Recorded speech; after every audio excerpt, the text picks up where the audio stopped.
Warning, there is a good chance Bitcoin Mike has no idea what he's talking about. Do your own research. Enjoy the show. Thank you. All right, folks, let's look at the markets. The markets are looking pretty good today. Bitcoin hanging out at almost $18,000 this morning. Now we're down to $17,700. Your altcoins are pumping, and you have BNB taking a little bit of a dumpage because there is some Binance FUD that I want to address. Now, like I've been saying, folks, you should never, ever, ever, ever have more than 15 to 20% of your crypto on an exchange. But when it comes down to exchanges, there's two exchanges that I pretty much trust the most, Binance and Coinbase. Now, of course, you got Binance International and you got Binance.us. Binance came out a couple days ago with their proof of reserves. It was actually 100% backed. No problems. It was actually better than they did an audited proof of reserve, and it was actually better than they stated. They came out and said they were 97% backed, and it turned out they were over 100% backed. So there is some FUD going on right now because everybody's so afraid of the whole FTX collapse. Which exchange will be next? And you're seeing some Binance FUD because there was an article written on CNBC about Binance. And now a lot of people are taking their money out of Binance and they're shorting BNB. So you're seeing the price of BNB basically go down a little bit. I think this is temporary. I think this is a great opportunity to buy BNB. And that's pretty much what I would be doing. I trust CZ. I think he's shown to be basically a good force in the crypto space. But you do have Binance withdrawals at 1.9 billion. So you're seeing a little bit of a bank run now. Kind of testing the waters, testing the dam on Binance, and they appear to be holding up just fine. But folks, yeah, never keep more than 15 to 20% of any of your coins on an exchange. Okay, I'm not going to talk too much about Binance. Let's talk a little bit about FTX and Sam Bankman-Fried. As we all know, Sam Bankman-Fried was arrested last night. We saw that breaking news. And he's been charged with all sorts of crap. I mean, it's like a whole laundry list of stuff they basically charged him with. The House Financial Service Committee is holding a hearing Tuesday morning on the collapse of cryptocurrency exchange FTX, following the Monday night arrest of the founder Sam Bankman-Fried in the Bahamas. The Justice Department and Bahamian authorities said Bankman-Fried, who previously scheduled to testify before the panel, was arrested based on a sealed indictment in the U.S. that was unsealed shortly after the hearing. The U.S. Attorney Office for Southern District of New York charged the disgraced crypto executive with 8 criminal counts of conspiracy to commit wire fraud and securities fraud, and individual charges of securities fraud and wire fraud, money laundering, and conspiracy to avoid campaign finance rules.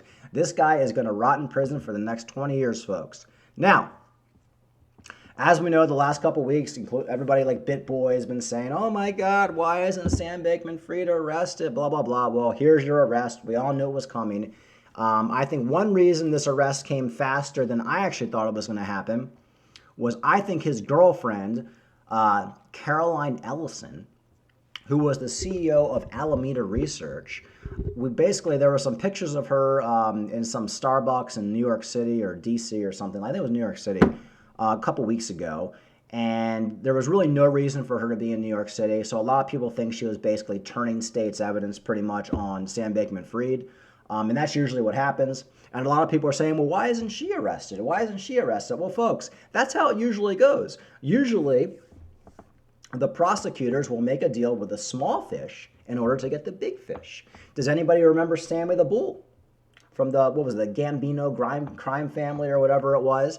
He was a pretty big player. I mean, he was a murderer, and they basically gave him a slap on the wrist for basically turning over on the head boss. That's how it usually goes. So if indeed she did turn over, or at least roll over on Sam Bankman-Fried, and basically, spill the beans, so to speak, on what he's been up to, she probably will get a slap on the wrist. And I think that's just basically how it goes. A lot of people are saying, well, that's only happening because her family, has ties to politicians or blah, blah, blah. No. I mean, Sammy the Bull didn't have any ties to politicians. It's basically, if it doesn't happen that way, the government has to conduct a years and years long investigation. So The government managed to put together these charges in about 2 or 3 weeks. That means somebody rolled over on Sam Bankman-Fried. Without somebody rolling over, this would have taken a year. And Sam Bankman-Fried will be on his boat in the Bahamas right now, and BitBoy would be out there yelling at him. So, somebody rolled over, most likely Caroline Ellison and probably some other people as well. But, I think that's basically what happened, and we shall see. Caroline Ellison has recruited 2 heavyweights of financial law as prosecutors.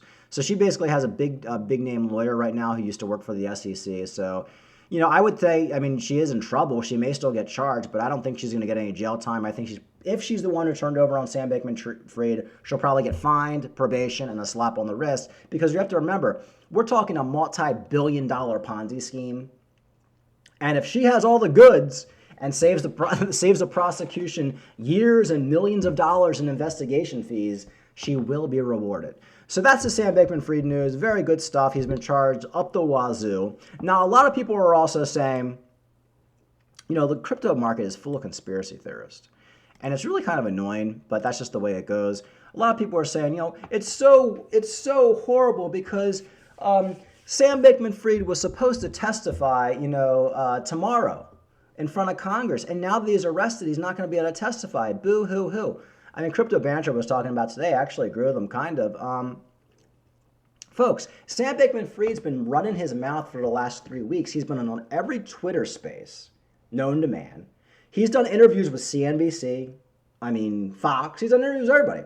And he says nothing. He basically just says, I don't have that data. I fucked up. I'm sorry. He answers no questions. This whole freaking testifying in front of Congress was going to be a big shit show. And Crypto Banter Ram was reading out. He had basically, I think he had some documents of basically what Sam Bankman-Fried was going to be saying. And it was all basically bullshit. So it's a complete waste of time.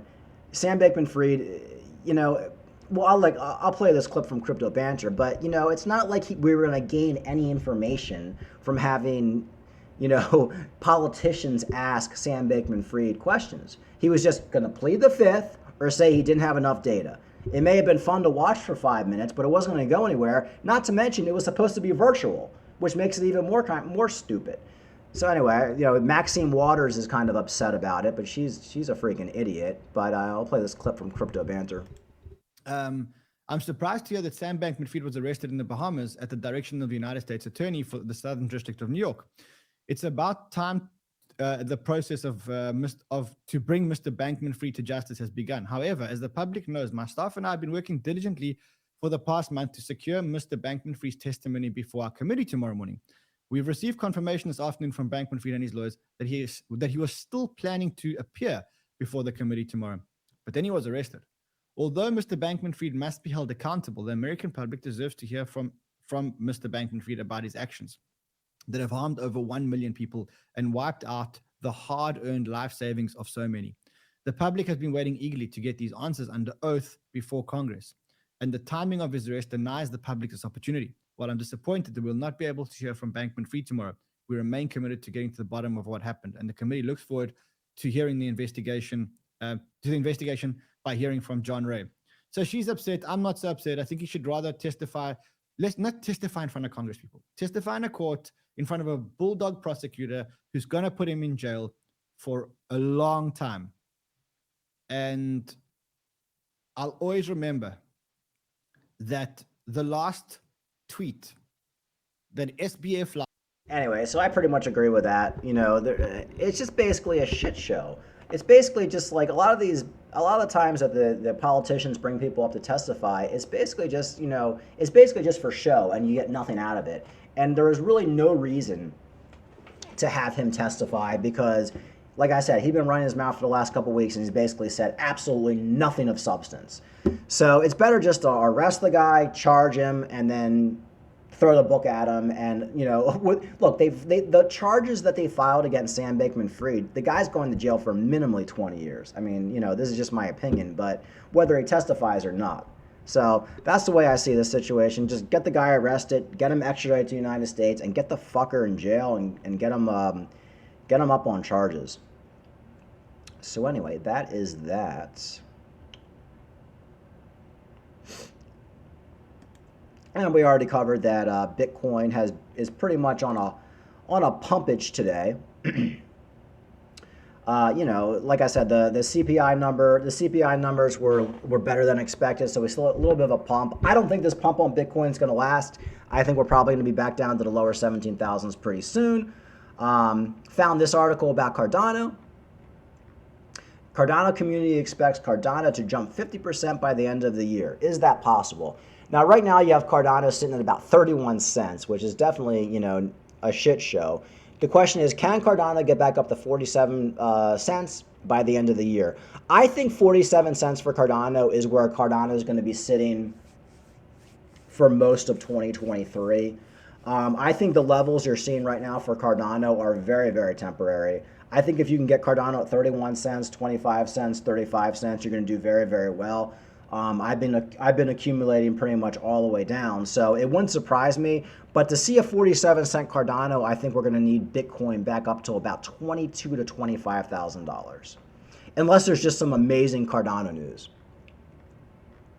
So really, it's basically like a flip of a coin at this point. It says the daily close of Cardano is 31 cents, which would be a critical blow to the token, which is still trying to make a move out of the shadow of its 52-week low. Yeah, I mean, it looks like right now Cardano really wants to hang above that 30-cent mark. We went down to 28 cents a few weeks ago, and it was only there for like a few hours, and then it pumped back up. So I'm basically, like I said, I think Cardano can go down to 20 or 25 cents. I think that's definitely in play, but getting Cardano at these numbers is basically going to pay off in droves in the next couple of years, in droves. All right, anything else going on? All right, I want to talk about Coinbase a little bit.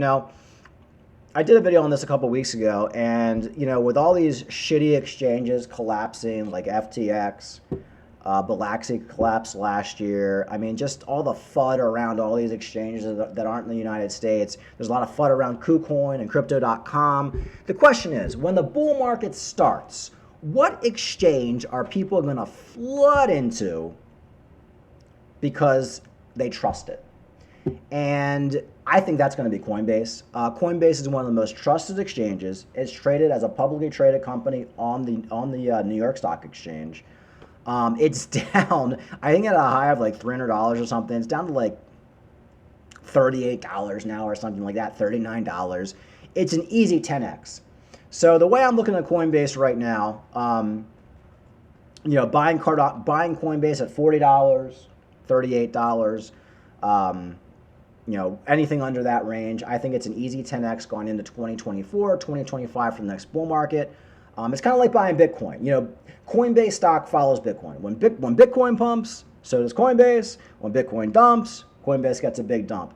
And the thing I like about buying Coinbase is you don't have to worry about self-custody.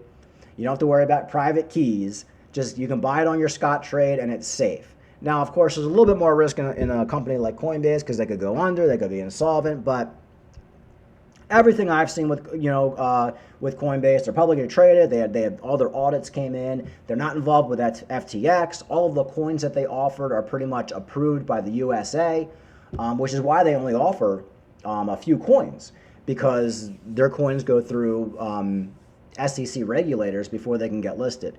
So I'm a big believer. I think when people are going to be buying Bitcoin in 2024, when we go back into that bull market, they're going to be flooding on the Coinbase. Like I said, easy 10x from here. I think you're probably going to see a $500, $600, $700 Coinbase stock by 2025. Right now it's $40. No brainer to me. And Kathy Wood, who's had some good ones and had some bad calls, she just bought some more Coinbase. Kathy Wood's ARK Investment Management said in an email it bought 78,000 more shares of Coinbase, and its first investment in the crypto exchange in more than a month. So, I think that's a good idea, and I did pick up some Coinbase stock today. We'll see what happens, but I'm a big believer in it. Like I said, with everything you're seeing with all these other exchanges, if it was like 5 or 6 months ago, I wouldn't be buying Coinbase because I'd be like, you know what? It doesn't have the market share anymore. They don't have the coins. Everybody's in Binance International. Everybody's using FTX. And, Coinbase just isn't what it used to be. But Coinbase has proven to be the reliable place to buy crypto while all these other exchanges have collapsed. So there's really not too many options for safe exchanges. So I think people are going to flood into it. I'll be honest. I have a Coinbase account. Haven't used it in 2 years. Just last night, I went in there. I updated my KYC. I updated my driver's license, and I updated my bank information because I plan to be transferring some of my holdings onto Coinbase. And when I buy some more Bitcoin in the coming months, I'm actually going to be buying it on Coinbase, and I'm going to keep it on Coinbase because I actually trust Coinbase. I trust Binance.us too, but between Binance and Coinbase, I think they're the two safest exchanges. But I would actually feel safe keeping actual funds on Coinbase because they have never in the history lost anybody's money, and they've never really been hacked. So anyway, I think Coinbase stock is going to be a big power player move in the next couple years. And remember, folks, like Warren Buffett says, when there's blood on the streets, that's when you buy. And everybody's talking shit about Coinbase right now, but yet they still brought in millions and millions of new customers last year. Folks, that's pretty much it. Like and subscribe. Thank you for the new subscribers. Talk to you later.